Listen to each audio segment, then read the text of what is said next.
আসসালামু আলাইকুম। এখন শুনবেন সংবাদ শিরোনাম। সংবিধান সংস্কার পরিষদ নিয়ে আলোচনা হতে পারে সংসদে, বললেন স্বরাষ্ট্রমন্ত্রী। কাল পরিষদের অধিবেশন না ডাকলে রাজপথে নামার হুঁশিয়ারি জামায়াতের।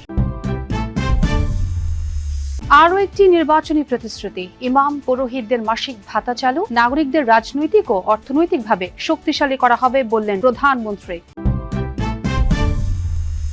ঈদে ঘরমুখো মানুষের সংখ্যা বাড়ছে। ভোগান্তি এড়াতে আগেভাগেই বাড়ির পথ ধরেছেন। সময় মতো ছেড়ে যাচ্ছে ট্রেন, বাস টার্মিনালে নেই চাপ। বিভিন্ন পাম্পে আজও দীর্ঘ অপেক্ষা। রাত থেকেই জ্বালানি তেল কেনার ক্ষেত্রে থাকছে না সীমারেখা, জানালেন সড়ক মন্ত্রী। এতক্ষণ শুনছিলেন সংবাদ শিরোনাম, এখন শুনবেন বিস্তারিত। ত্রয়োদশ জাতীয় সংসদের প্রথম অধিবেশন চলবে ৩০ এপ্রিল পর্যন্ত। তার আগে ঈদের ছুটির কারণে আগামীকাল রোববারের পর মুলতবি করা হবে অধিবেশন। আবারও শুরু হবে ২৯ মার্চ। শনিবার জাতীয় সংসদে অনুষ্ঠিত কার্য উপদেষ্টা কমিটির প্রথম বৈঠকে এসব সিদ্ধান্ত নেওয়া হয়। সিদ্ধান্ত হয় ৩০ দিনের সময়সীমার কারণে প্রথম অধিবেশনে নিষ্পত্তি করা হবে অন্তর্বর্তী সরকারের সময়ের ১৩৩টি অধ্যাদেশ। আর সংবিধান সংস্কার পরিষদ নিয়ে সংসদে আলোচনার কথা জানান সরকারের মন্ত্রীরা। সংসদ পরিচালনায় ত্রয়োদশ জাতীয় সংসদের প্রথম অধিবেশনের প্রথম দিনেই গঠন করা হয়েছিল ১৫ সদস্যের কার্য উপদেষ্টা কমিটি। শনিবার জাতীয় সংসদ ভবনের ক্যাবিনেট কক্ষে স্পিকার হাফিজ উদ্দিন আহমেদের সভাপতিত্বে কমিটির প্রথম বৈঠক অনুষ্ঠিত হয়। এতে অংশ নেন প্রধানমন্ত্রী তারেক রহমান, বিরোধী দলীয় নেতা শফিকুর রহমান সহ অন্যান্য সদস্যরা। বৈঠকে আগামীকাল রোববার অধিবেশন মুলতবির সিদ্ধান্ত হয়। ঈদের পর ২৯ মার্চ থেকে আবারও বসবে সংসদ, চলবে পুরো এপ্রিল জুড়ে। এটা এপ্রিলের ৩০ তারিখ পর্যন্ত চলবে, এটাই সিদ্ধান্ত হয়েছে। বৈঠকে সিদ্ধান্ত হয় বিগত অন্তর্বর্তী সরকারের সময়ে জারি করা ১৩৩টি অধ্যাদেশ নিয়ে। এসব অধ্যাদেশ যাচাই বাছাইয়ে একটি আলাদা কমিটি কাজ করছে বলে জানান আইন ও স্বরাষ্ট্রমন্ত্রী।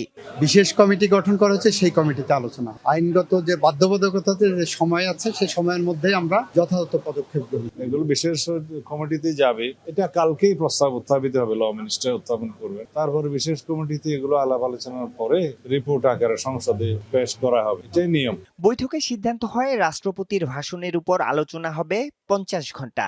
এ আলোচনায় অংশ নিলেও ধন্যবাদ জানাবে না বিরোধী দল, জানান হুইপ নাহিদ ইসলাম। কোন কারণে ওয়াকআউট করেছিলাম, কোন কারণে আমরা মনে করেছিলাম যে রাষ্ট্রপতির বক্তব্য দেওয়া অনুচিত এই সংসদে, তো সেই আমরা ধন্যবাদ দিব না, আমরা আমাদের বক্তব্যটা বলবো। দেশের প্রায় ৬,০০০ উপাসনালয়ের ধর্মীয় নেতৃবৃন্দকে মাসিক ভাতা দেওয়ার কার্যক্রম শুরু করলেন প্রধানমন্ত্রী তারেক রহমান। পাইলট প্রকল্প উদ্বোধনের পর তিনি বলেন, নাগরিকদের অর্থনৈতিকভাবে স্বাবলম্বী করতেই চালু হচ্ছে এসব সেবা। জানান, ভোটারকালীন নখ থেকে মোছার আগেই প্রতিশ্রুতি বাস্তবায়ন শুরু করেছে সরকার।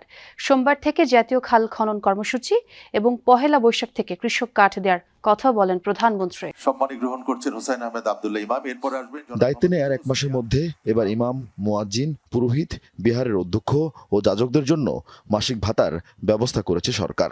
সকালে রাজধানীর ওসমানী মিলনায়তনে পরীক্ষামূলক এই কার্যক্রমের উদ্বোধন করেন প্রধানমন্ত্রী তারেক রহমান। এরপরেই মোবাইল ব্যাংকিং এর মাধ্যমে ভাতা পৌঁছে যায় ধর্মীয় নেতৃবৃন্দের কাছে। সরকারি সহযোগিতা পেয়ে আবেগ আপ্লুত তারা। এ সম্মান শুধু আমার নিজের জন্যই নয়, এ সম্মান সমগ্র ইমামদের জন্যই বয়ে আনবে। আমি অত্যন্ত আনন্দিত। বর্তমান সরকারের এ ধরনের ভাতা প্রদান কার্যক্রম মাননীয় প্রধানমন্ত্রী যুগান্তকারী সিদ্ধান্ত। সরকারের ভাতা প্রদান কার্যক্রম সত্যি প্রশংসনীয়। পাইলট প্রকল্পে ভাতা পান ৪,৯০৮টি মসজিদের ইমাম, মুয়াজ্জিন ও খাদেম। একই সাথে ৯৯০টি মন্দিরের পুরোহিত, সেবায়েত, ১৪৪টি বৌদ্ধ মন্দিরের অধ্যক্ষ, উপাধ্যক্ষ। এই প্রকল্পের আওতায় প্রতিটি মসজিদের জন্য ১০,০০০ টাকা নির্ধারণ করা হয়েছে। এর মধ্যে থেকে ইমাম ৫,০০০, মুয়াজ্জিন ৩,০০০ ও খাদেম ২,০০০ টাকা করে পাবেন। বাকি উপাসনালয়ের জন্য থাকছে ৮,০০০ টাকা, যা থেকে পুরোহিত বা অধ্যক্ষ ৫,০০০ ও সহকারী পাবেন ৩,০০০ টাকা। এছাড়া ধর্মীয় উৎসবে বোনাস দেওয়া হবে ২,০০০ টাকা। ৩৯৬টি গির্জার যাজক সহকারীদের জন্য সম্মানী রাখা হলেও খ্রিস্টান সম্প্রদায়ের ক্যাথলিক ধারার অনুসারী যাজকরা ভাতা নিতে ধর্মীয় বিধিনিষেধের কথা জানান। প্রধানমন্ত্রী তারেক রহমান বলেন, ভোটের অমোচনীয় কালি মোছার আগেই প্রতিশ্রুতি বাস্তবায়ন শুরু করেছে সরকার। ভোটের কালি নখ থেকে মোচনের আগেই আমরা আমাদের সকল প্রতিশ্রুতি ধারাবাহিকভাবে বাস্তবায়নের কাজ শুরু করেছি। আগামী ১৪ এপ্রিল তথা পয়লা বৈশাখ থেকে আমরা ইনশাল্লাহ ফার্মার্স কার্ড বা কৃষক কার্ডের পাইলট প্রজেক্ট চালু করব। ঈদ উল ফিতরের বাকি মাত্র কয়েকটা দিন, বাড়তি চাপ এড়াতে আগেভাগে রাজধানী ছাড়তে শুরু করেছেন নগরবাসী। বলছেন ভোগান্তি এড়িয়ে স্বস্তির যাত্রার জন্যই এই সিদ্ধান্ত। এদিকে রাজধানীর গাবতলী বাস টার্মিনালে ভিন্ন চিত্র।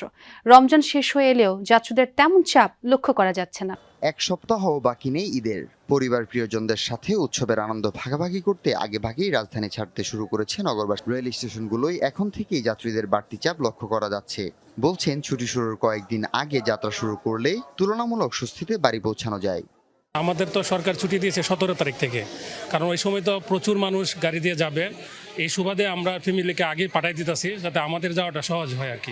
ভিড়ির কারণে একটু আগে যাওয়া গেলে একটু রিল্যাক্সে যাওয়া যাবে। সামনে ট্রেনের ভিড় হতে পারে, সামনে তো লং ছুটি, সবাই বাসায় যাবে, তো সেই ক্ষেত্রে হয়তো ভিড় হতে পারে, যার কারণে ফ্যামিলি সব আগেই পাঠিয়ে দিচ্ছে আর কি। সকাল 9টা পর্যন্ত মোট 11টি ট্রেন কমলাপুর স্টেশন ছেড়েছে। এর মধ্যে ঢাকা থেকে চট্টগ্রামগামী মহানগর প্রভাতী প্রায় 1 ঘন্টা দেরিতে ছাড়ে। তবে অন্য ট্রেনগুলো নিয়মিত বিরতিতে স্টেশন ত্যাগ করে। তবে ভিন্ন চিত্র ছিল রাজধানীর গাবতলী বাস টার্মিনালে। ঈদ ঘনিয়ে এলেও তেমন যাত্রী চাপ লক্ষ্য করা যায়নি। পরিবহন সংশ্লিষ্টরা বলছেন ছুটি পুরোপুরি শুরু না হয় এবং অনেকেই কর্মস্থলে ব্যস্ত থাকায় ফাঁকা গাবতলী বাস স্টেশন। কোনো চাপই নেই, আমাদের 4-5টা গাড়ি এখানে এসে রয়েছে, কোনো চাপ নয়। সকালকার গাড়ি এখন ছাড়তে পারি নাই। যাত্রী কোনো চাপই নেই। আমার একটা গাড়ি ছিল 9:45, আমি গাড়িটা ছাড়লাম 10:30, মাত্র 20 জন যাত্রী দিয়ে।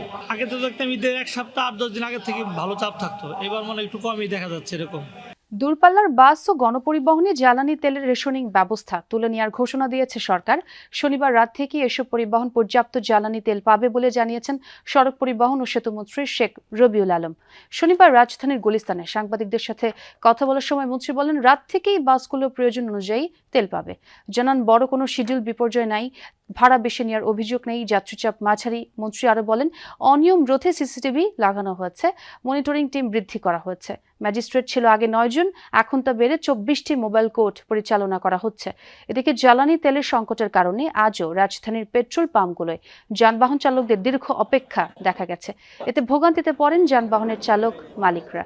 তেল না থাকায় কোনো কোনো পাম্প ছিল বন্ধ, আর যেসব পাম্পে তেল আছে সেখানে ঘন্টার পর ঘন্টা লাইনে অপেক্ষার পর মিলছে তেল।